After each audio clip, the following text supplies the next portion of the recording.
This podcast is a member of WildGamesProductions.com and D20Radio.com. I'm Chuck Norris, and I approve this game. Between the time when gamers played with miniatures and chainmail and the rise of the Wizards of the Coast, there was an age of advanced role-playing undreamed of. And onto the Skygax, destined to bear the jeweled crown of TSR upon a troubled brow, it was given to teach us all how to roll for initiative. Ladies and gentlemen, let's get ready to rumble!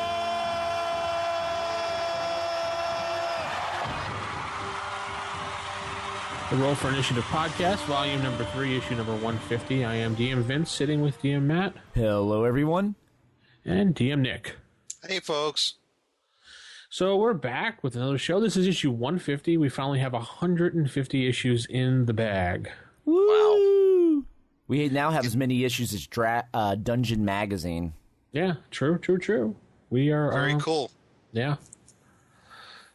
Pretty soon, as soon as we hit September, it'll be 5 years officially. No Wow. kidding. Yeah. September. 5 years. I don't know the exact date in September. I have to look that one up, but that's when Jason and I first sat down for the first show, and 5 years later, here we are. Here we are. We'll get a big cake. All right, fine. Anyway, so, Nick, we had some reviews?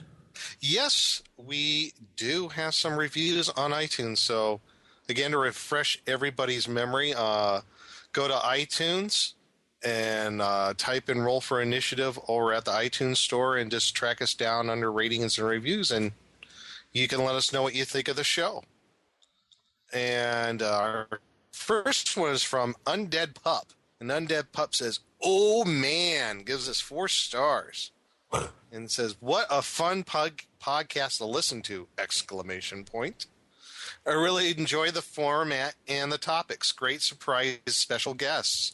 Good chemistry between the hosts. After long days at the office, I look forward to listening to you guys on my drive home. Your show makes me laugh and feel nostalgic. I hope someday I have the fortune of running into you all at a convention. But in the meantime, everybody get down, get to the chopper, and keep up the good work. So thanks, Undead Pup. So, yeah, maybe we'll hook up with you sometime. And then we have another one from DM Kurt. And it's 5 stars, Codex of Infinite Awesome. Whoa. That's about the best tagline I've seen. We're going to use that, I think, for the show. It's a Codex of Infinite Awesome. So he says, "This podcast is downright amazing. It's a solid dose of nostalgia laced with the present that even my kids enjoy listening to." Oh, cool. "I find myself enjoying the host's banter so much that I wish I could be there to hang out with them. There are times I don't agree with their interpretation of the rules or want to point out a detail they missed, but that's what makes it so much fun. It's engaging, and anyone serious about AD&D knows that any good conversation on the topic is going to be laced with disagreements, rules, lawyering, half-remembered stories, and references to obscure rules that you would swear you never read before."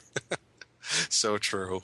I'm glad to be past the dark days when Vince briefly lost his mind over player skills. And I could do with a little less wrestling talk, but let's be honest, these guys are doing this without pay, on their own time, and providing more entertainment than I could get from almost anywhere else. If talking about wrestling once in a while keeps them interested, then I say rock on. I've been listening to them almost nonstop since I discovered them, and I'm blown away by their dedication and consistency and quality. Any minor complaints I have from time to time are easily lost in the sea of great content. The only downside is that I'm almost caught up, and I'll only be able to listen at their pace of recording, which is, to be perfectly honest, still pretty prolific. Keep up the great work, guys. So thank you, DM Kurt. That's an awesome review. Oh yeah, definitely. Awesome review. Cool. Yeah. So wrestling talk, Matt. What are we going to talk about this week? Well, there is a pay-per-view tonight. Oh yeah, as of this recording, there is a pay-per-view tonight, yeah. So, but we won't.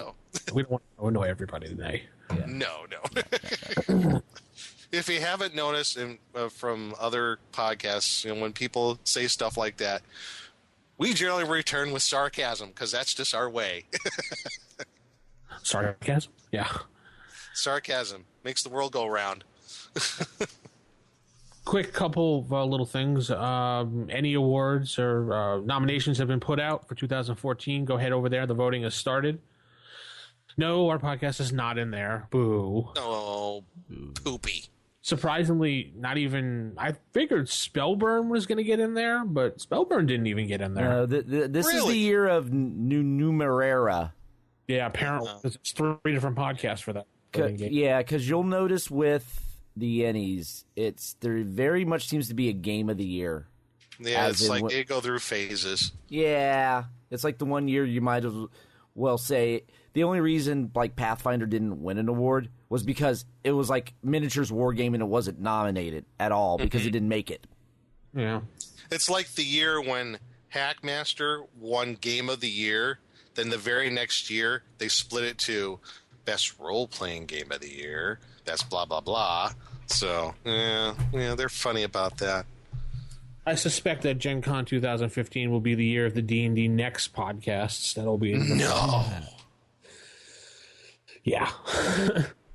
Just looking into the crystal ball there and predicting. Yeah. I have nothing wrong with. I see nothing wrong with it, and I think it's really cool looking so far for next or 5th edition. But I don't care what you package it as or say. It's not old school. No, I don't care. People keep saying, "Oh yeah, D&D Basic." That's D&D Basic. No, it's not. It's 5th edition Basic. Is what it is. Right. When Tieflings and Dragonborn are still considered character races, I'm not in. Yeah, and also about races at all. I don't care about that. It's not D&D Basic. It's not the Mentor edition. It's not Mulvey Cook. It's not the Holmes. It's not anything like that. It's not anything close to those editions. But it is fun for those people who like the more powerful gaming type games. There, I said it. Right, and also remember when D&D Next was first announced, who was the lead designer? Monty Cook. Right. And yet he left and started his own game. So I wonder how much of the Numerera is actually what Monty's vision of D&D Next D&D Next was supposed to be. Yeah. Interesting. Good point. So that's something that I've just always been curious about. Because, I just from the rumblings I heard, the split between him and WotC wasn't pretty either. So. Yeah. Because he's like, hey, wait a minute, didn't I do this about 14 years ago with 3rd edition? Oh, let's not recopy the same material by. Yeah. And he left. That's what might have happened there. 5th edition does look promising going forward, so definitely. Yeah, but I still don't like the whole idea, like the booster sets thing again. Didn't they do that with 4th? I think so, yeah. And they're still doing that with 5th? I'm not counting it out with 5th. It still has a chance. I have to play it and sit down. Right. I don't know. It just sounds like just here, throw more money, here, buy some more crap that you don't need. Listen, it's Hasbro. I know. Hasbro has to make money, and if they have to call it whatever they have to call it to confuse people into buying it, they will do. Henceforth, remember the box the 4th edition they put out that looked like Mentor's box? Mm-hmm. That's what they're going to do. They have to make money. And also remember, at this point, I'm wondering if Hasbro sees the Dungeons & Dragons line and the RPG line as just more of a loss leader for a department that creates intellectual property they can actually make video games and other things they're more interested in out of. Of course, kind of like DC Comics is in the Time Warner organization. DC Comics exists to create IP so they can make toys and video games and cartoons and movies and things of that nature. Because it's not about the consistency of the comic, right? Right. It's about them creating characters they can merchandise. Yeah. And I'm wondering if D&D falls under that in the terms of Hasbro. It seems to be falling into that model, that the particular model, business model, I should say. Yeah. It's just on a lesser degree. I mean, right. Let's face it. I mean, what's bigger, Marvel or DC or Wizards of the Coast, right? Right. But what's interesting, I mean, when you look at the investor calls for Hasbro, usually they actually mention by name Magic the Gathering. Mm-hmm. Then that's like, oh yeah, Magic growth, ridiculous, it's huge, and because so that's something they're actually, I think, Wizards starts focusing more energy into that just because it's making the monies. Oh yeah, please. I mean, you go to any role-playing game store, that's all they're doing is Magic. Yeah. Tournaments they have there constantly every week, and you get store credit to buy more Magic things. So, right. Magic, it's essentially it's an arms race. Whoever has the most amount of money or credit wins. There's nothing wrong with Magic. I just never got into it. And I did for a while, and it just got so flippin' expensive. But even like you said, even now, I mean, we're talking roughly 20 years later after Magic came out. Yeah. That, I mean, it's still going strong. I know there's a store right down here. Most of their quote unquote store space is a bunch of tables for Magic tournaments. Yep. Yeah, just had a new comic book store open up down the road for me. I was all excited about it. And they have 14 tables there. I'm like, yeah, but they're all dedicated to Magic only. Yeah, 14. This place has probably about double that. It's just like a huge store space. And they have a lot of, I mean, it's a cool store. They got a lot of wall space for board games. Oh my God, the most board games I've ever seen in a place. So that's pretty cool in that respect. But their role-playing section is like a itty-bitty part of the wall and like a little bit like 10 feet disenchanted by that. Yeah, a 10 feet section. That's all I have of the one too. Yeah, pretty much. Yeah, that's exactly it. But what sells? What sells? Gaming stores are dead unless they're putting Magic or Pokemon or Yu-Gi-Oh. They're dead. Right. I mean, because look at the amount of space a game store requires that doesn't carry product, but is just there for tables so people can play. When you look at the revenue per square foot, game stores are not highly efficient. Well, if you were a store owner, would you rather have a gaming store that sold role-playing games where the kids will come and play there, but they'll maybe buy a few snacks and a book once in a while, or put it full of Magic stuff where they're going to buy booster packs every single week? Right. Exactly. Yeah, what brings in the revenue. Yeah, it's like the comic book store. The main thing that moves in a comic book store is the new books released every week. That's what keeps the main money maker, so you can also carry the back stock and everything else. I mean, I can understand it from a business standpoint. Absolutely. You got to have the stuff in there that pays your rent, that keeps the lights on, and keeps the toilets flushing. But for me, as a consumer, I know what I like.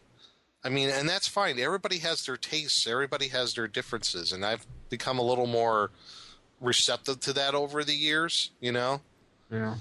But I would like to see more of a balance. I think it's gone too far one way as far as you're talking about the mortar and brick stores. Yeah. Versus how I remember the store, they had a little bit of everything. Right. And to keep everybody happy. But I don't know, maybe that's a show we could do in the future. Maybe we could just do a show like a round table about the state of the gaming industry, and we could just talk all about that. I mean, that might be a good show topic. Yeah. Yeah, because right now, I mean, we can rant all we want. Yeah. For like 2 hours. Yeah, it's like right now, Magic is so hot. There was a tournament in Richmond earlier in the year that had almost 5,000 players in it. Mm-hmm. And that was just a standalone of Magic event for a weekend in Richmond, Virginia. 5,000 people. Yeah. And they're just getting bigger. But that might be a good show topic, and we can kind of dovetail that to how, just the state of the gaming industry, particularly with D&D Next coming, and how that's going to impact everything, and how it affects like the old school Renaissance that's been going on, and how that just all fits together. I don't think 5th edition is going to have any impact on the community. Not at all. No, there may be some people that'll play it and be like, "Oh, this is cool. I'm mainstream now," but they're still going to have your OSR crowd that's going to be like, "Rah, blah," right? You know. I guess the question is, will we ever see another RPG boom like we did in 2000? Who the hell knows? I'm not sure. I get the feeling that D&D Next, this is it. This is sink or swim with them. You know, and I would say, and I'm totally speculating here, but if Wizards doesn't see a significant influx of money in the next, let's say, 3 years, I think that's a good round number to go with, then they might just dump the IP. No, the IP is worth something. The IP is worth your video games. Your IP is worth all of the other stuff. You don't get rid of the IP. Yeah, you talked to Sega about that. Well, no, Sega just got out of the hardware business. Talk to Atari. They got out of the hardware business. They all went into just creating. They're still around. They still make software. They just got out of the hardware business. Sega. So, cannot see Wizards of the Coast getting rid of Dungeons and Dragons because the IP is far too valuable. And if or Hasbro, the IP has value. You can do other things besides tabletop role playing with this IP, and you need the tabletop role playing to make the IP. Or it might be that Hasbro would just let Wizards of the Coast go. No, Magic. Well, yeah, you got that. Magic. What I could see happening, I could see this happening in a couple years. Hold on a second, Matt. I got a thought here. I want to finish real quick. Yeah, go. Is Hasbro saying, like Nick is saying, it's not making us any money. Let's lease it out to somebody else. There you go. Like White Wolf did with Ravenloft did that. When they had their sorcery and swords line. Yeah, that's when Wizards of the Coast leased it out to a White Wolf for that time. Or Dragonlance with Margaret Weiss. Exactly. I mean, they essentially, they kind of did the same thing with when they did the old D&D rules with Kenzerco. Right. They had that agreement with them, and they just put it under the name Hackmaster. But they essentially leased out the rules to them, and that you might be onto something. Yeah, there. the thing was with Fourth coming out, they just took a mindset of we want to hoard everything. Yeah, and their licensing agreement wasn't as good as the OGL, and because it gave them far more control to the point where they could pull your product if they wanted to. Yeah. And I forget about how Fifths is. I know Numenera has a kind of, it's open, but it's also very much, you better not try to make any money off it unless you're paying us a lot of money. Yeah. I love that clause. You can make something you want, but if you make so much money, you got to give us some of that pie. Right. Mm-hmm. Basically, there is no open OGL for Numenera, and there is no OGL for D&D Next. Yeah, there is. It's open as long as you make no money off of it. Right. Make some money off of it. We want a piece of that pie, my friend. Yeah. Oh yeah. And then they were even vague about how they wanted, how much money and all of that. So it's just like, I understand that you created something and you want to get compensated for it. That's awesome. What's the rule set for Numenera? Is that a D20 thing or percent? I don't know. I've never been that interested in figuring it out. Yeah, neither have I. It didn't appeal to me, even though it was very pretty, but it didn't appeal to me. Let's see. So anyway, other things. So it looks like that Eric Tanker from Tanker's Tavern will be joining us on the podcast sphere. With wunderbar. He has his own podcast coming out called Tanker and the Badger, WOSR 74.4 Tavern Radio. And you can listen to their promo up right now, which I will drop the link for Matt to post in our chat in our show notes. You can take a listen to what they're going to sound like. Hopefully they'll be out in another week or so. Maybe by the time this podcast comes out, they will already be on the air. we wish them luck, and they'll be joining us. They should be doing great shows. I already heard what their first show is going to be about. I don't know if he wants me to say anything, but it should be a good show. I'll let him make his announcement as he gets closer. So check him out. So let's head into Sage Advice.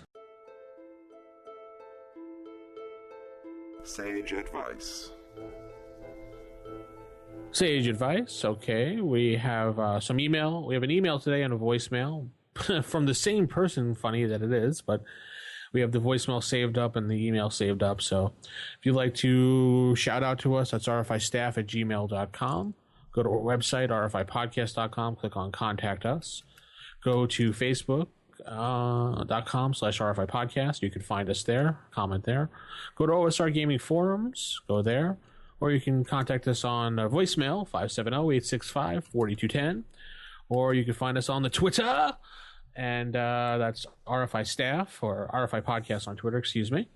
And just leave a comment there. Or you can use smoke signals, and Nick can figure it out for us. Right, Nick? What? Smoke signals? No. No, semaphore. Semaphore. Oh, sorry. So let's listen to our first voicemail from our old favorite friend. Hey guys, it's DM Kojo. Just wanted to call with a tip for the listeners. I came across something I hadn't seen before earlier tonight. They are blueprints from a company called 01 Games on their website. The number ONEGAMES.com. They make system neutral blue maps, like the old school blue maps, as well as many other map type products, modules, a lot of other different stuff. And they're pretty affordable, and I can vouch for the quality of the blue maps, at least, that they're really good. They utilize the advanced features of PDFs with overlays and things like that. And for just under $2, you can get yourself a pretty impressive set of blue maps for something that you can just drop in a campaign and then flesh out as you will. So I thought that'd be useful to some of the listeners. They should check it out. Maybe you guys could even get the creators of this company to come on and do an interview. I'd like to hear more about their products. Thanks. Bye. Thanks, DM Kojo. Yeah, I've heard of them before. I was using them a while back for my D20 Modern games. I used to play that. They have a lot of good modern maps and sci-fi maps. I didn't know they had fantasy maps, too. Apparently Yeah, they have all kinds of maps. I have a few of them as well. They're really good stuff, and I just like the fact they actually use the old Adventure Module Blue for their maps. Mm-hmm. Yeah. Oh, so check them out. Thanks, Kojo. Yeah. We have an email now. Our email of this week actually comes from Kojo. Well, he's going all sorts of multimedia. Yep. Dual purpose threat. That's right. Greetings, Initiative Rollers. I have been spending a lot of time working up a town to use as a base for the players in my game, and was hoping you can assist me. Are there any resources you can recommend that may be used to flesh out a medieval town city environment? Also, what kind of buildings do you include, besides the obvious ones like a park, etc.? Finally, I want to throw some love to DM Crispy. I have always enjoyed his guest hosting spots, and I would love to hear him on RFI again. I think he has a lot of good perspective to add. Thanks, DM Kojo. Cool. Yeah, he doesn't make us vomit at all. No. Nice. Yeah, there's lots of resources. If you just Oh my gosh. Yeah, I think there's even random town generators out there online now. Right. So yeah, like there's I know Skirmisher Publishing puts out a line of books called The City Builder. There's like 11 books, and they're fairly cheap, like $2-3.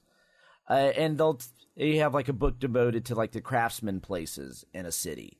That's not just your blacksmith, or like the entertainment places, like the professional places for your guilds, your hospitals. And it talks a little bit how they would be in the fantasy realm, like mercantile places, tradesman places, service, scholar, religious, government, and even the underworld. And there's like 11 different books. So Skirmisher Publishing has those. Vorheim has a lot of nice charts in it. from that setting, even if you don't use the kind of bizarre city that it is. Just the back of the book for generating like a city or like aspects of it is really good. Yes. One of the resources I use, it's not necessarily in designing of a town or a city, but I think is very useful as far as what goes on is, one of the things that your player characters might do is like they're looking for, hirelings or henchmen or whatever. I found this one called meat shields, and I put the link up in our note. We could put that in our notes here, but it's an online hireling and henchman generator. So you go into it, you select either a village or small town, large town or city, or you get a kick in the 5 gold pieces for a town crier, and then boom, you see what sort of hirelings that you're able to recruit for your adventuring party. Because I know as far as a DM, that could be a long dragged out thing. This one, it's completely random. You get some very cool stuff out of it. So that's one resource I like to use for towns is that whole hireling thing when as a DM we might have to go through from time to time. So it's actually really cool. I just clicked on the link and playing with it right now. Yeah, it's really cool. I really, really like it. You can even recruit war dogs. Nice. So the town crier goes out and you might get a war dog. Like I just did one, and you got a torchbearer. There's a man-at-arms named Mayax. He's got a hand axe and a dagger. He's neutral. His background, he's a street thug and possessions and knowledge, history of local dwarven kingdom. And another one is Monty. He's a war dog. So, a whole bunch of different ways you can get hirelings, torchbearers, and what have you. Meat shields. It'd be cool if there was one that just general, not just meat shields, so you can get maybe a magic user in there or something, or a thief. Well, actually, if you do it a few times, you can recruit magic users and stuff like that. Sometimes those will pop up in the generator. Right. A cleric just popped up. Okay. Yep. I got a magic user, first level. Mm-hmm. Oh, yeah. If you just hit recruit more a few times, sometimes you'll get a magic user or a cleric or an actual fighter or something like that. That'll pop up in there. Awesome. A level 1 cleric that's a street thug. Yeah. You got some pretty cool random stuff like there. Like I got this one called Burdick. He's a first level fighter. Chainmail short sword. He's taken an oath of silence. This one's awesome. It's a level 1 cleric. He has a street thug background. Her possessions are a shrunken head, and she kisses her weapon after combat. See, you get some pretty cool stuff generated from that. Yeah, I have a man-at-arms named Aldwin, whose possession is a talking parrot. This Burdick guy, he's taken an oath of silence, possessions and knowledge. He has severed heads in a bag, and he has yellow teeth. Oh, wow. Someone has a possession, a notation for the Ballad of Sir Robin. Yep, and I just got a magic user whose background is failed tradesman. Aww. He was a failure, so he went into magic using. Yeah, this Meat Shields one, excellent little online resource for all those hirelings and stuff. Wow. I got a dog that's blind. Awesome. I have a torchbearer whose possession is an arrow to the knee. What? Yes. All right, here's one. Here's a war dog. His name is McGruff. But his notable feature, his alignment is neutral, but notable features, evil? Huh? It's a neutral evil war dog named McGruff, I guess. I got one that's a war dog. His name is Gromit. Awesome. Gromit. Yes. And I have another man-at-arms whose possession is a pet rat in his pocket. Go for the eye, boo! Go for the eyes!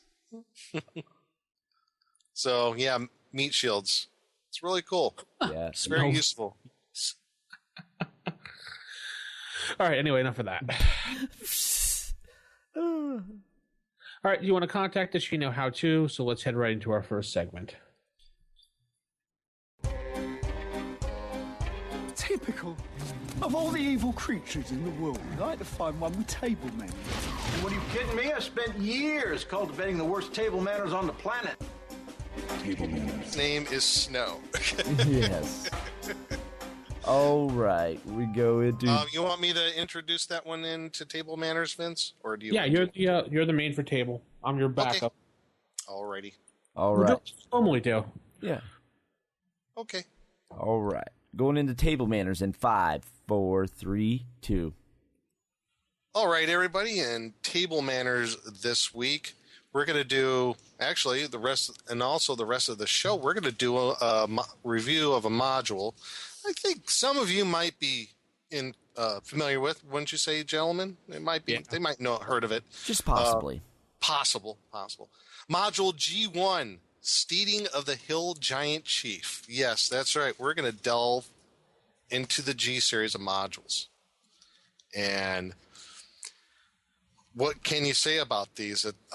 Far I know, it was published in 1978. It was the first, I think, official module published by TSR back then. Was it? And yeah, I think so. I know it's the first appearance of the Drow, and it was written, Gary wrote it between the Monster Manual and Player's Handbook. Yeah. So it'd be close. I think it was their first official module that they actually published for TSR by the TSR staff. I'm almost certain on that.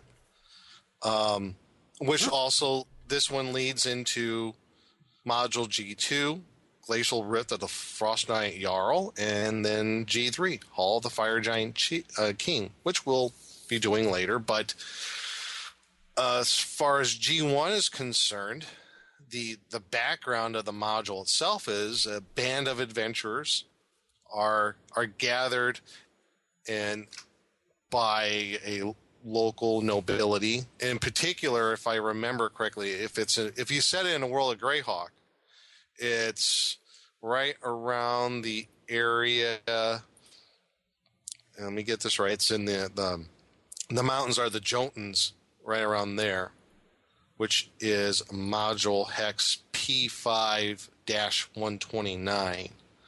And they've been hearing some rumors, not just hearing rumors, but there's been raids by various types of giants. They've been marauding the different lands.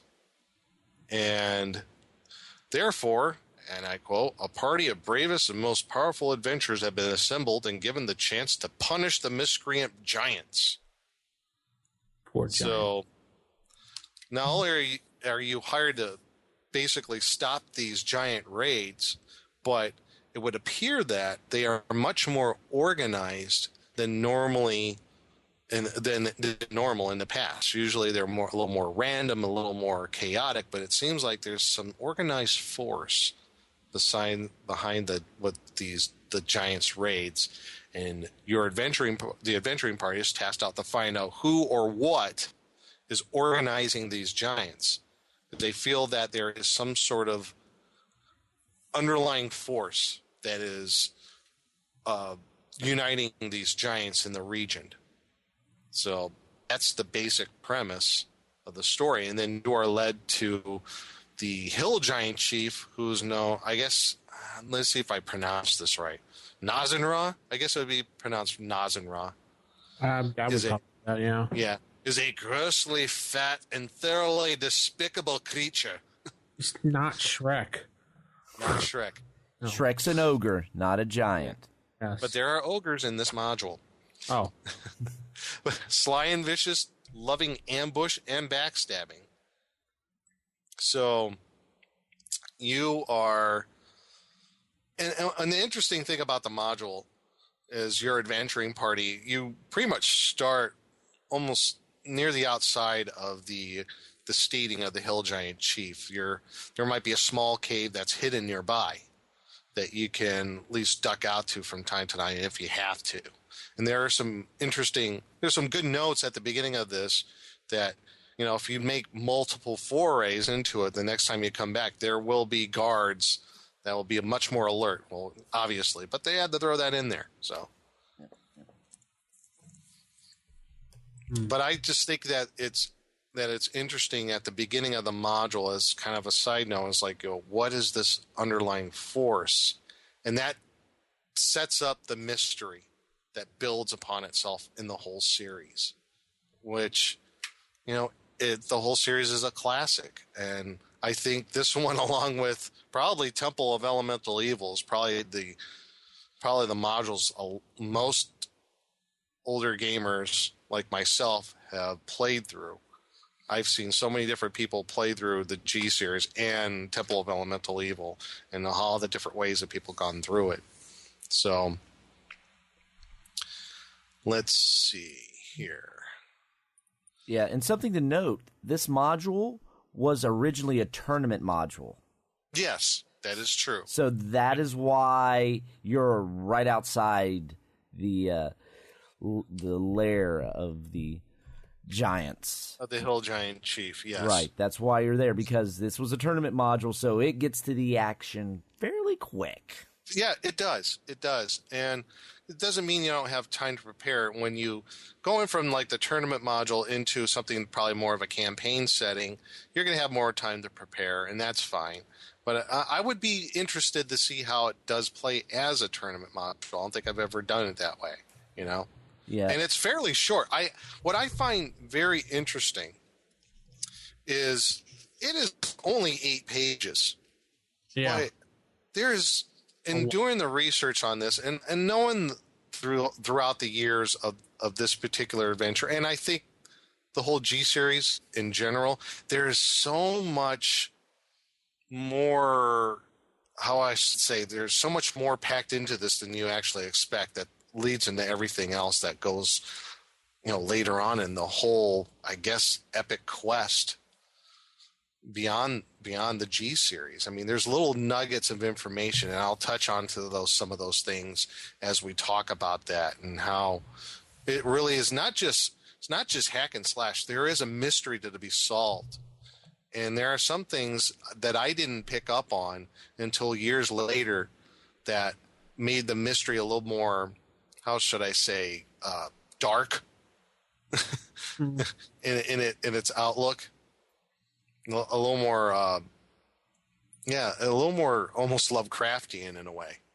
So your adventure party gets to the Steading, and when the adventure party first gets there, though, I know when I played through this not too long ago, a few years ago, or at least as a DM, that at the very beginning, I think the adventuring party kind of lucks out in a way, because in the first few areas, the guards are asleep. In fact, they're drunk and they're passed out. So they got that going for them, unless they make a whole lot of noise and ruckus. The first few areas, they can either sneak through or, coup de grace the giants in their sleep pretty much. Right. It's the first ogres they come across that are awake are typically the children. Yeah, yeah. And that's another thing I'll bring up later on about, the young hill giants that they come across. There's somewhat of a quandary about that. I know this is a tournament module and it's supposed to be played that way. One thing they do suggest as a DM is curbing down on the gold found in this module. I think it's a little much, to be honest. It is a lot. And tournament modules are meant to be that way for a certain reason, so I suggest cutting some of it down. I was going to say crop. You're crapping it down. Right. Okay. As a tournament module. Right. Maybe as a regular module, you probably keep it that way, because somewhat foreshadowing in the future where you might need some of that. Or actually, if you wanted to cut down on it, I think the easiest way is when they get sent out, just say whoever they're working for wants half. Yeah. That's a good idea. So problem solved. Yeah. And this, again, I think even then when you're talking about, if not as the tournament module, because I could see as an adventuring party as a tournament module, you're not going to have a whole lot of time to prepare to get those hirelings and henchmen and whatnot. As in a longer campaign, you have the luxury of doing that. So I've seen it played where they're expected to go that yes, the adventuring party might be somewhat powerful, but they're still getting hirelings. They're still getting henchmen and stuff like that to fill the ranks because they know what they're dealing with. Right, because if you look in the beginning of the module, it tells you its recommended number of players, and it is saying Optimum mixes a group of 9. 9, yeah. Characters of various classes with an average experience level of 9. 9th level, yeah. 9 ninth level characters. That is slaughtering a majority of adventures out there. Yeah. So this is a tough one. It could be a tough one. You did notice that you said it was a short amount of pages, but it's packed with information. Yeah.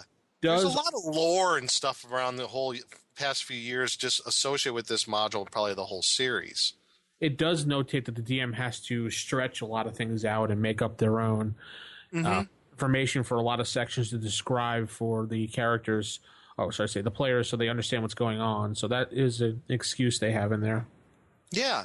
But I just noticed, just like I said, throughout the years, there seems to be a whole lot of lore and just, I guess, don't know how the way to describe it, tied in with this module and the rest of the series. When in particular, you're talking about maybe the World of Greyhawk fantasy campaign setting, right? How it all kind of ties together. Speaking of that, I believe Thorkhammer did a whole Against the Giants continuation of these modules, I believe. Yes, he did. Yes.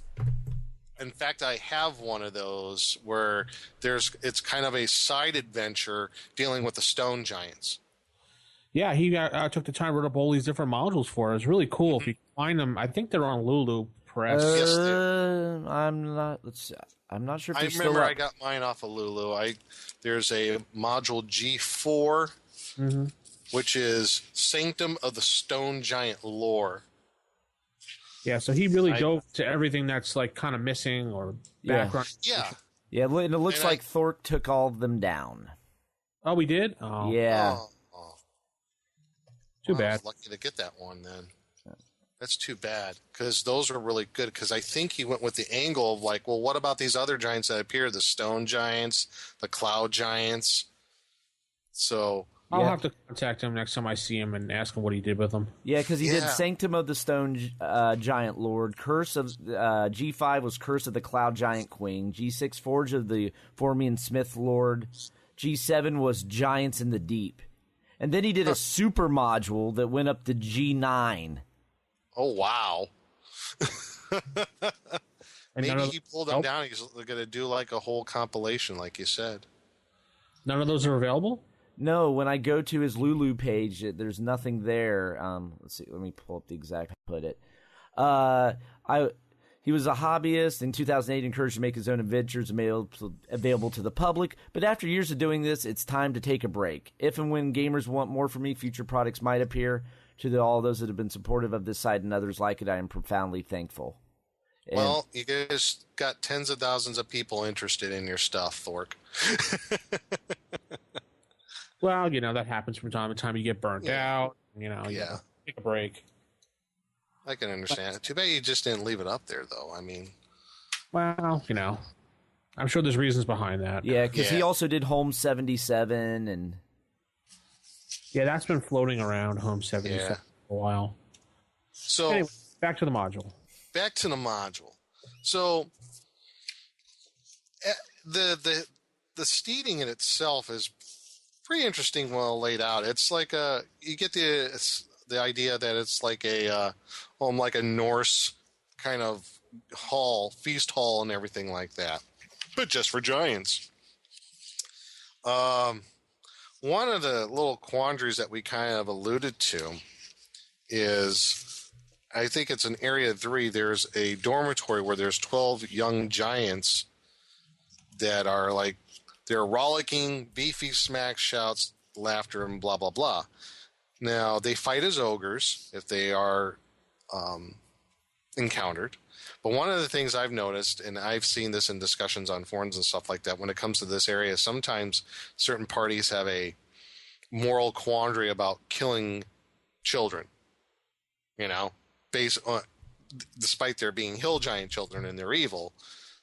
I just noticed that was one of those things that gets into kind of a heated debate. So, I don't know. You might have that with an adventuring party, particularly, I think I've seen it where, like, if someone's playing in the party, and they might have some sort of moral issue with that. So, just one of those things. If as a DM you would play something like that up. Me, I leave it up to the players. I'm not gonna make a moral judgment on. So, also through the module, and you come around some rather common things. There's maids' chambers. You do come across the hall of the chief, his area. You also come across there's a separate chamber wife, and yeah, there's a lot of gold in this module, or at least a lot of items that are worth quite a bit of gold. One of the things I like to focus on is some of the areas that kind of lead up into the mystery of the module that builds upon itself going to the next two modules. And one area in particular, and you never know who, as an adventuring party, where they're going to go. You know, they're going to go wherever their nose takes them. Now, one of the areas is there's a small, tiny dining room, room 10, but 10A off of it is an alcove where basically they stacked firewood. There's logs of wood in there, and in the stack of logs there are several scroll tubes, and one of these scroll tubes is marked with a triangle containing a Y, and inside the scroll tube, the adventuring party finds it written in Giantish, some plans for the next raid, and it was signed El Clavdra. So that starts the mystery in a way, if they come across that first. So they have to question, who is this Eclavdra person? Are they the ones, is this the mastermind behind all these raids? And then there's that part that could kick that off. Another area that I thought that kind of kicks off the idea of what the heck is going on is the actual, the large great feast hall, the long hall, area 11, where you have Chief Nosnora and his wife, the sub-chief, and you have a cloud giant and 3 stone giants, the whole lot of hill giants and some ogres, and to top that off, a cave bear. Now, if I was going through this module as an adventurer, I got my 9th level fighter, or whoever he may be, because that's or more than likely I'd be, or more than likely I would be playing a cleric because no one else in my group likes to play clerics. I'd be wondering who got together all of these different races of giants. You got cloud and stone giants here along with hill giants. What is going on? Or you might be led to believe maybe it's the cloud giant that's leading this whole thing, So you never know. Again, that builds upon the mystery. Maybe one of these giants is a Clavdra. Maybe the cloud giant is a Clavdra, or the stone giant. You could play that up, because that might be an area where the party might want to take prisoners. Start to do some questioning here, Who do you work for? Stuff like that. Just to interrupt real quick, Nick, some breaking news. I did speak to Thorkammer, and he is giving me the modules to distribute to the fans. Yay! So once I get them, I'll have them on a link, and I'll give it to Matt to put up on our site for you guys to download. So we'll have all the individuals plus the super module as soon as Mr. Thorkammer can get to sending them. Sweet. And there was much rejoicing. Yay! Well, that's great. Thank you for that breaking news, Vince. You're welcome. Now back to our regularly scheduled program. Back to you, Nick. I mean, but what do you think about that, Vince? About coming upon that great hall, and you too, Matt. Seeing all the different races of giants and the ogres together. I mean, as a player, you're like, what the deuce? Yeah, I'd be frightened of that. Right. Yeah. you'd be like, what is going on here? Who has enough power and influence? Very brave and influential giant. Yes, that's what it feels like. It feels like a mafia gathering of the various families meeting together. That's you're absolutely right. It's kind of like an underworld kind of like gathering of all these different giants, and who has enough power and influence to bring all these different races together. So it kind of builds upon that mystery. And who knows, has the adventuring party found that scroll tube with the message from a Clavdra yet? And if they have, like I said, maybe they might be led to assume that this is a Clavdra, this cloud giant. Who knows? Oh, we killed him. Oh, now we got to use a rage that. I don't know. But that's just one of those areas that kind of builds upon that mystery. And so you got the kitchen. I love the kitchen area, particularly the picture in the module of the hill giant with the big frying pan beating up on an orc. I just love that picture. And it has a pig face, by the way. Yeah, and it's a pig face source. Thank you. So I love the kitchen area, how they're using orcs as slaves. And that does play into later on in this adventure. Yeah, they're disgruntled. Yeah, they look like disgruntled employees. Like, please don't hurt me with the frying pan. And the other one's like, I'm glad I'm not him. I'm just fetching a pail of water here. Then they have the other hill giant woman with the big old meat knife saying, hey, get back to work.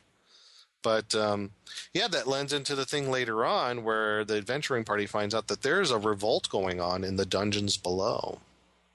Why can't they giantesses, or they call them, why can't they be attractive? Why do they all have to be ugly? I don't know. Isn't there any attractive hill giant women?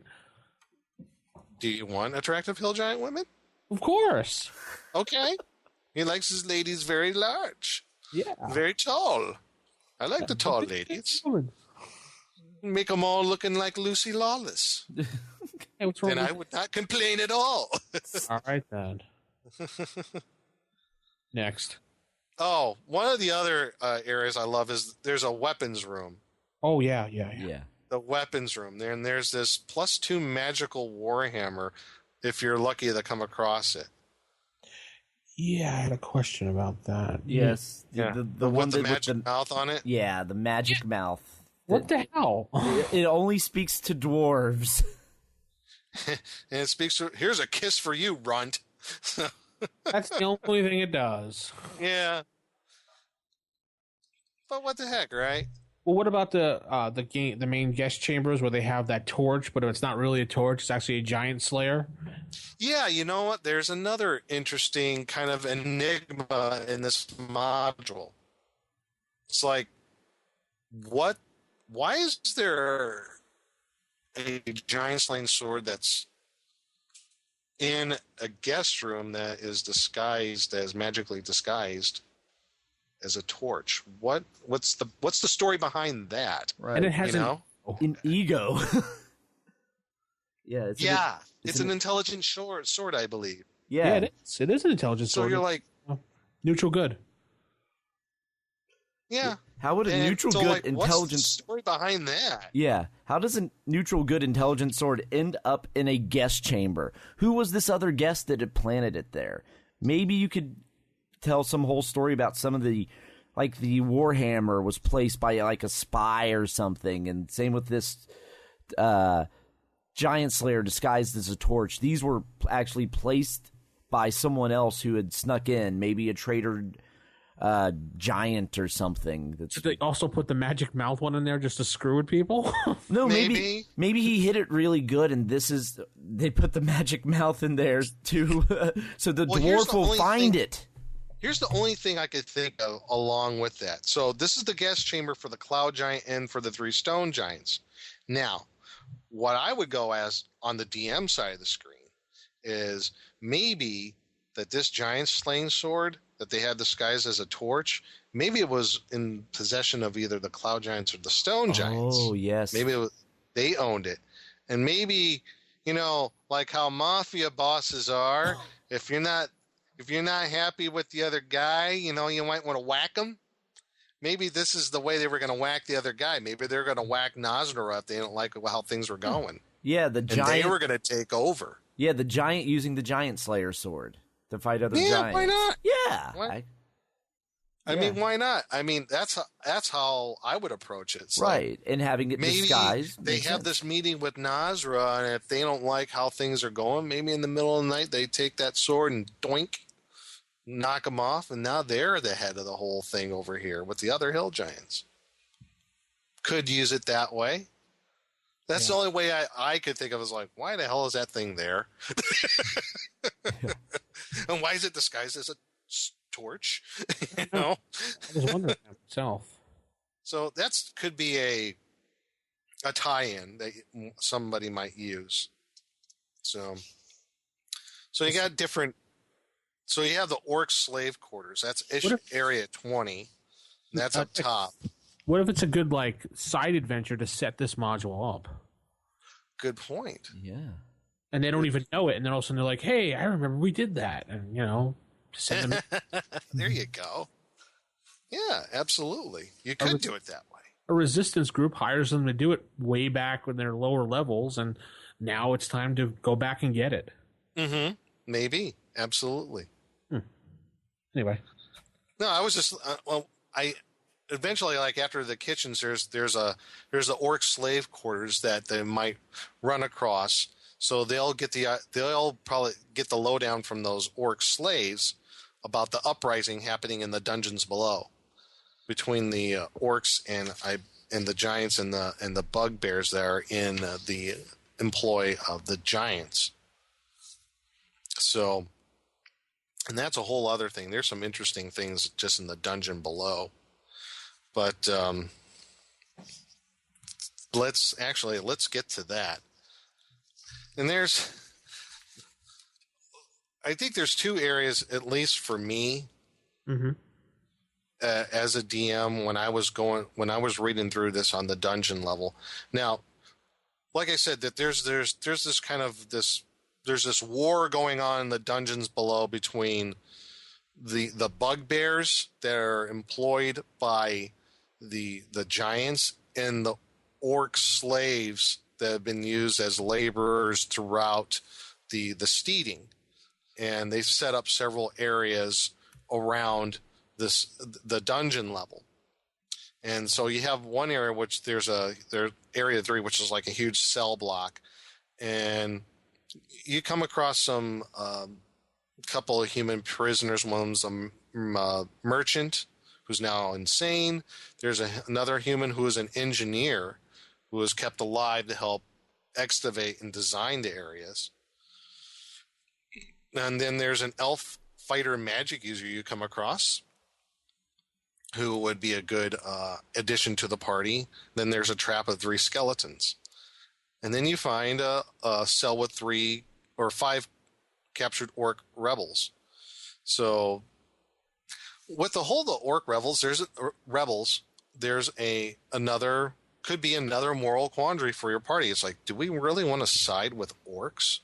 It's one of those things that had kind of been introduced into the module. It's not really hinted at, but knowing how adventuring parties go, they would think, orcs, let's kill them. They're evil. They're monsters. But they might be useful because, the whole enemy, the enemy of my enemy is my friend. So that could be a way of getting through the dungeon level. So that's that whole, I want to say that whole dimension that could be, that could pop up when you get to this area. It's like, will they side with orcs, at least temporarily, to get through to the other areas? But there's 2 places in particular that I find very interesting in the dungeon levels. Area 17A, the weird abandoned temple. Okay. Yeah. There's that. And here's the description. The room is faintly glowing purplish green stone. Now, note the purplish green stone. That's very important. Okay. A card with disturbing shapes and signs which seem to stare out from the walls and columns to shift position where the watcher's back is turned. Touching the walls makes one chilled, and contact with the pillar causes one touching it to become nauseous. The far west of the temple is the altar of pale, yellow-gray translucent stone. Feels greasy to the touch, but has no effect upon those who touch it. Behind this altar is a flight of low, uneven steps which lead to an alcove with a concave back wall of purplish-black, glossy appearance. The purple is very important. Keep that in mind. Okay. If a creature stands before this wall and gazes upon it for one round, a writhing amorphous form of sickly mauves and violets will be seen stretching its formless members towards the viewer. The sight causes the creature seeing it to have a 50% chance of becoming insane. If the creature does not go insane, a touch upon the curving wall will cause a scarab of insanity to appear upon the altar for the first one doing it. First one so doing, and a 5,000 GP gem for the next. Okay. The purple, the amorphous creature that's reaching out towards you. Insanity, all that. If anybody knows the lore and legends that surround the World of Greyhawk Fantasy campaign, say, might know what I might be alluding to. But what it's actually alluding to, and I didn't put the pieces together till years later, and I saw other people do this too, is the Elder Elemental God from the World of Greyhawk campaign setting, Tharizdun. So there's a tie-in, possibly, with the module Forgotten Temple of Tharizdun with this area. And also lends to, okay, who made this temple? And how does it tie into possibly Eclavdra? And I think Eclavdra, she's not actually allied with Lolth, which we find out later on that Eclavdra is one of the Drow. Big spoiler alert. Yeah, right. Everybody knows this module. But Eclavdra is actually a worshiper of the Elder Elemental God, and maybe this is a temple that she either had constructed or discovered. So there might be that angle going on with the Elder Elemental God, Tharizdun. So what do you think of them apples? Yeah.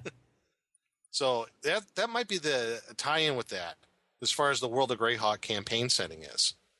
So something to think about, And the other area that I thought was interesting, besides there's this whole area of troglodytes down below, just a bunch of troglodytes that were minding their own business, and now they're all caught up in this all this hijinks between the bugbears and the orcs, in a potentially devastating area with carrion crawlers. And then I also like the random family of lizards. Yes. That's where it could be very dangerous because, you go through that cavern of carrion crawlers and then giant lizards show up and start munching on your body if you've been paralyzed by the carrion crawlers. Yeah. Isn't that fun? Yeah. Aren't cavern ecosystems fun? Oh, absolutely. Absolutely. And then there's also the cistern, so you get the fun of going through. Yeah. Yeah. I think the other area I thought was interesting was the Chief's treasure room. Okay. Ooh, the fake one, and that's the overflow room. Well, yeah. There's like the false one. Yeah. Typical Gygaxian manner. And then there's the actual one.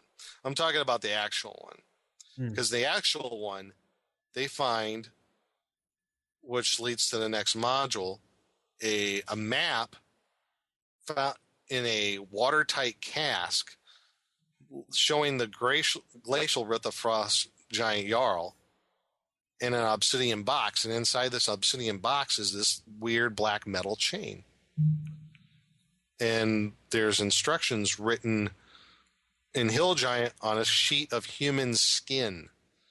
It tells you basically make a figure 8 And then each of the figure eights, you can have, I believe, up to 6 persons in each of the figure eight. So you can teleport up to 12 people outside of the glacial rift. So that's immediately takes you there.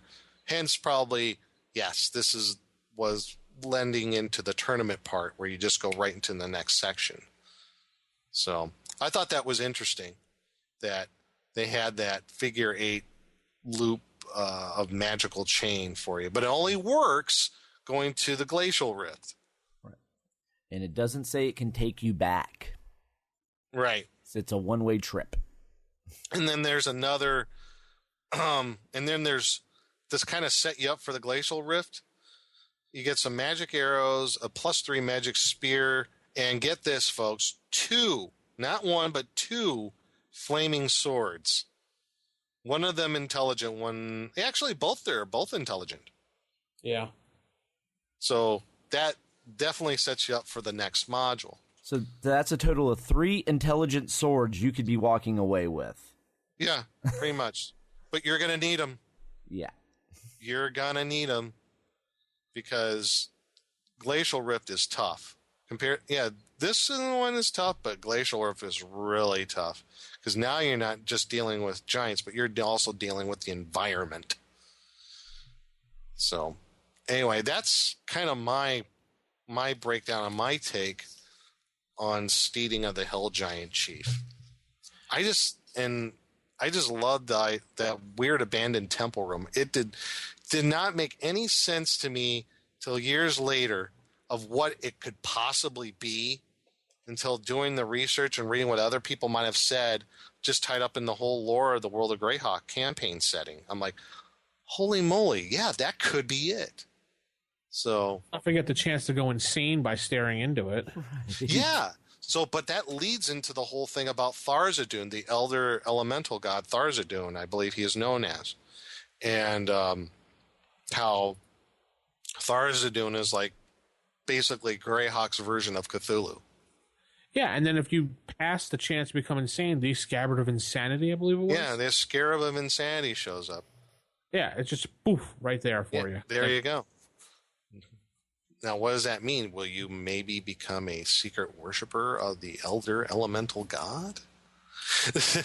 Or a Tharizdun? Who knows? Like I said earlier, it's like, now I read about it, there's some kind of weird Lovecraftian elements to the Giant series. Yeah. Subtle undertones. And we know from what Gary Gygax wrote in the DMG, and as far as, his influence, Lovecraft was one of his influences in the game. So, what do you think, Vince, of this module and how it all kind of ties in? Well, my major concern, like I said in the beginning, is the amount of treasure giving in this module, especially the number of intelligent swords being thrown out in there. I would definitely... Yeah, I guess that could be a point of concern, absolutely. But I would, maybe at 9th level, it shouldn't be too much of a concern because they are 9th level, 10th level, 11th level, so... I don't know. And there's also supposed to be like 9 to 12 people as well. So you're splitting everything 9 to 12 ways. Right. Yeah, but there's still quite a bit of money in there. There is, but looking at it from a campaign standpoint, I don't think that's much of a breaker, because if you're going to have hirelings and henchmen and what have you, you're going to have to pay those people. And...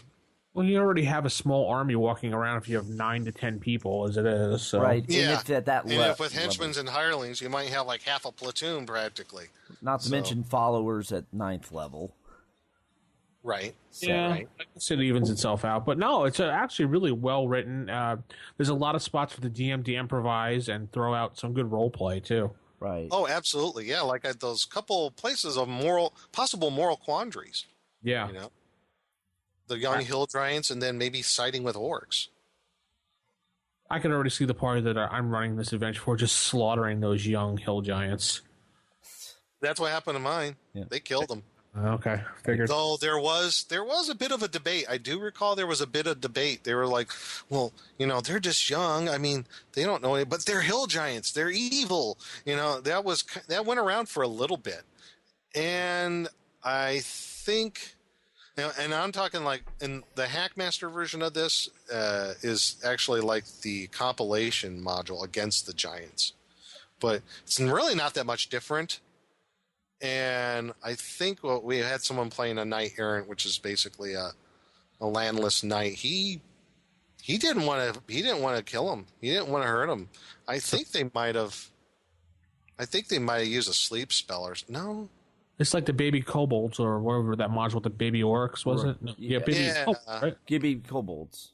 Yeah, baby kobolds all over again. Right. I think we had there was someone maybe might have been playing a ranger and they were like, "What? Not so sure about this because he was neutral good," and so there was a bit of debate about it, but I think they neutralized the situation. I knew the person who played the Knight Errant did not partake. Let's put it that way. I think the thieves did the dirty work or something like that. So, all right. Well, what do we want to rate this module at all, or out of 1 to 5 swords as we normally do? Like we normally do. 5 swords, man. Yeah, 5 swords definitely a definite pickup for a DM to have in his campaign. Right. Yeah, this is a must. There's just so much here, and the way it's laid out, there's a lot for the PCs to do. You have the mystery and all the backstory that you can intertwine and just twist and make it your own and easily fit it into any campaign you would run. It's absolutely.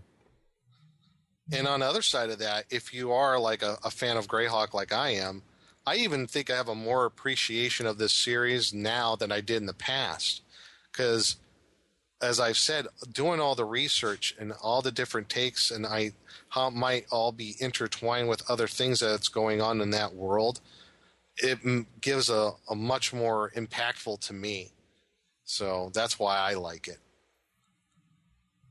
All right. Cool. So what do we have left? Well, we have a creature feature left. Let's head into that. Yes. Are you saying that I put an abnormal brain into a 7.5-foot long gorilla? Creature feature theater. It's alive! It's alive! And now in the Creature Feature Theater, we are going to talk about one of the giant brethren you'll actually run into in a little later in the G series, the Etten. It's the two-headed giant. And unlike the two-headed giant you may be more familiar from Monty Python and the Holy Grail, which had 3 heads. Yes, the three-headed two-headed giant. Yes.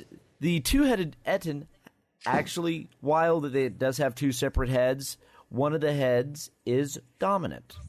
Yes. Yes, so that's the head in charge. And the heads don't actually sit there and bicker and argue with each other. They're not nagging each other. So let's just get that out of the way. They are chaotic evil, so they're just going to cause chaos and destruction because they're evil. Evil. They prefer remote areas, always underground. They like darkness and nocturnal. And then they have 2 attacks, one with each arm. However, they do different damage because one's dominant and one's not. 2d6 for the right, 3 to 18 for the right, and 2 to 16 for the left. And then they're also ridiculously hard to surprise. They only surprise on a 1 because they have 2 heads. So there was also an ecology Ed Greenwood wrote in Dragon 92. I'm glad you mentioned that. The Ecology of the Etten, a good article. Yes, it is, because it adds so much to the Etten that the little entry in the monster manual does not cover.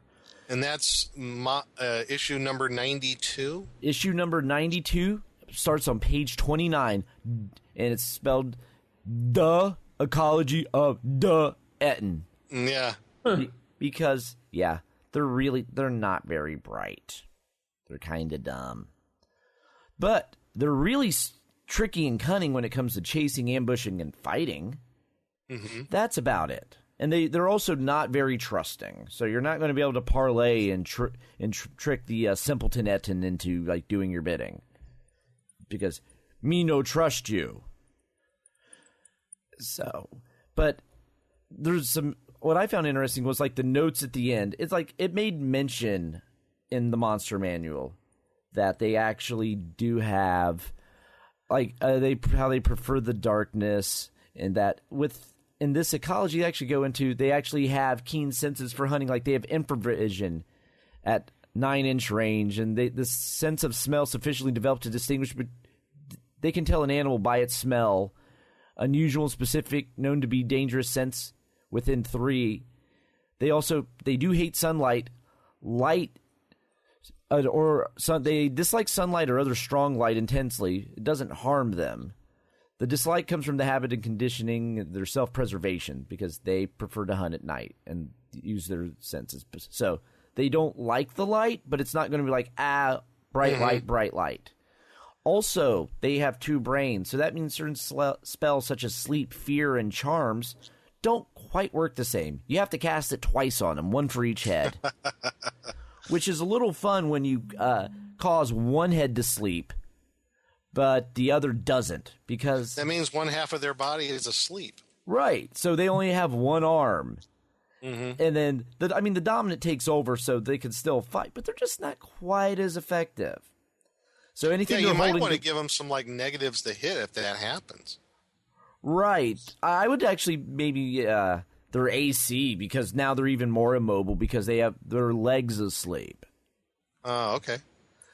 And then I'll just give them the 1 arm. And then also other group spells like repulsion, mass charm, psionic domination affect both heads as 1. And the creature only gets 1 saving throw, even though they do have 2 heads in those cases as well.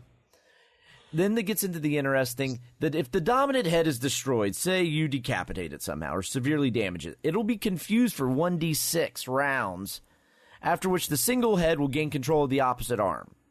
So then it'll only be capable of flailing wildly until it figures out how to use both arms with a single head. And this process takes 1 to 2 months. So, weird. Yeah. And then because of their low intelligence, they have -1 to save on all types of illusions. But each head gets a saving throw. So one head could see the illusion, the other may save. Again, just more interesting. All of a sudden you find yourself only being attacked by like a left arm if your illusion kind of works. And then any creature who's conversant in Orcish will be able to understand that about 60% of what the Etten tongue, because they often howl and slobber when talking, especially when frustrated and pain. So it's an offshoot of Orcish, essentially. Yeah. So that makes you wonder, okay, so how do the Ettins and the Orcs fit together if they kind of share a common language? Well, if you look at the picture, they kind of have like piggish noses. Yeah. So I wonder if they're like giant mutant 2-headed orcs. Maybe they're like some sort of weird either crossbreed, or maybe they were like a magic user wizard experiment gone awry that merged the two, and hence the 2 heads. Yep. Then the offspring of a pair of Ettins have no combat ability until 6 months. So if you get into the nursery of the Ettins, you don't have to worry about the little babies. Then, I love what it says about their skins that they wear. Yes, the skins are uncured and rotting and have parasitic diseases. So you go under the DMG and look those up. Yes, you get to use those disease charts that I love using. Then that, and also throw rocks. I actually like that. They actually finally give some stats of what, when they throw rocks, possibly stone, that... Yeah. They 2 to 12 points of damage per hit. And then it said they can throw one per arm. So you're getting 2 rocks thrown at you. And then it also says they worship the god Rolanator, or Nator. And then the deity is usually known by slightly different names as Grolanetor or Grelinor among the Ettins that revere and worship it. And then a very few Ettins revive. So there are shaman Ettins. Very few of them. Third level. Up to 3rd level, yeah. Yeah, I love that article. It really gives them some depth. Right. The ecology on this takes what was just really a few throwaway sentences in the DMG and gives you a really fleshed out character that you can kind of see how their entire social structure is organized and how to better use them. Because when you just look at, because really the entry is mostly just a stat block in the monster manual. But this makes it come to life. And just absolutely. So you could, you could actually build an adventure just maybe around Ettins. Right. Because you have a whole kind of social structure around them, like you said. Right. So you could just have like a pair of Ettins with their babies that maybe moved into the area and are just like destroying the livestock. Or that'd be a good side adventure, even to this. Right. To the Giant series. Right. Because now that they're in the Ettins start showing up and they're dumb and they're chaotic evil. Yep. So so they're not going to follow instructions all that well. No. So you might want to make like a little side trek adventure to the Ettins stronghold, if you will. Right. So, and maybe they are led by the cousin of the Ettin, the giant 2-headed troll. Yes. Out of the Fiend Folio, which is a troll Ettin crossbreed. So you thought Ettins were bad enough. Now you got ones that could regenerate. Yeah. So that would be really cool. That's a good idea, having a kind of a side module, a side adventure to the Giant series, to maybe an adventure with Ettins. Right. Yeah. When you have all these giant humanoids getting gathered together, that includes Ettins and others as well. So why not integrate them into this as well? Yeah. And Vince, you said Thorky did up the G9? He just provided it to me via email. So what I think we're going to do is, after we're done with G3, we're going to go right to G4 and then G5, 6, 7, 8, and 9. Just do the whole thing, huh? Yeah. Continuation, and release G4 after we're done with the show, then G5, then G6. Right. He said feel free to pass along to the fans. Oh, well, a gift from Thorky from us to you. Our fans. Yes. That is our special insert for issue 150. The G4 through 9 coming up. Hey. I like it. So we'll have another 6 shows just based on the Giant series. Be very interesting. Yeah, I know I have G4 right here. I'll have to pull that out. Now, was the whole idea that maybe if you didn't want to go with the whole Drow thing, you just focus on the Giant stuff? I guess so, yeah. Interesting. That's kind of cool. And he also just gave me the super module, G4 to G9, so we have that as shiny. Yeah. So anyway, I guess that's going to conclude the show for today. Yeah, that was really fun. I can't wait to do the rest of them because there's just so much cool stuff in these. So we'll have to, when we do G3, Nick, you said you had the super module, right?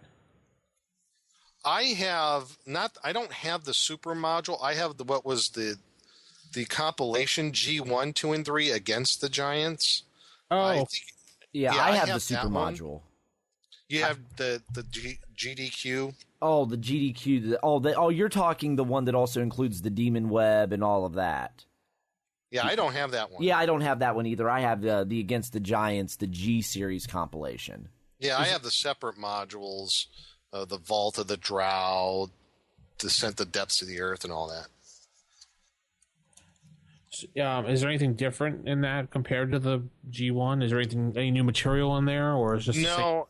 Actually, with module G1, 2, 3 against the Giants, everything is the same as far as G1 is concerned.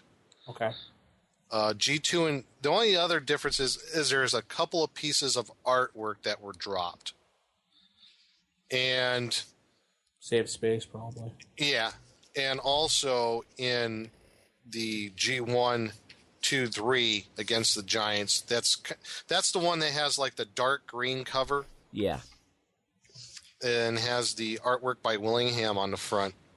It has the stuff about the drow in the back. And also has a list of new spells, and it has the 9 tournament characters used in the tournament series. So those are listed in the back. And I think I read somewhere that there's a couple of discrepancies with the tournament characters as far as some things that they shouldn't be able to do. Okay. So I'll have to look into that further, but all right. So that's the only difference. Stay tuned for our next show where we'll do G2. G2, Glacial Rift of the Frost Giant Jarl. Roar! Roar! So I guess we'll say keep it original, keep it old school, and peace, love, and hugs. Roar! Roar! I bring hugs. R. Nice.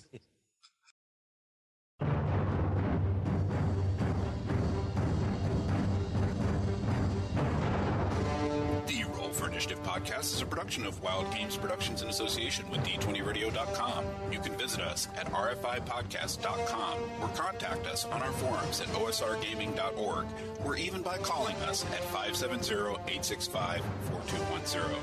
This podcast is produced for entertainment purposes only. All other uses are prohibited.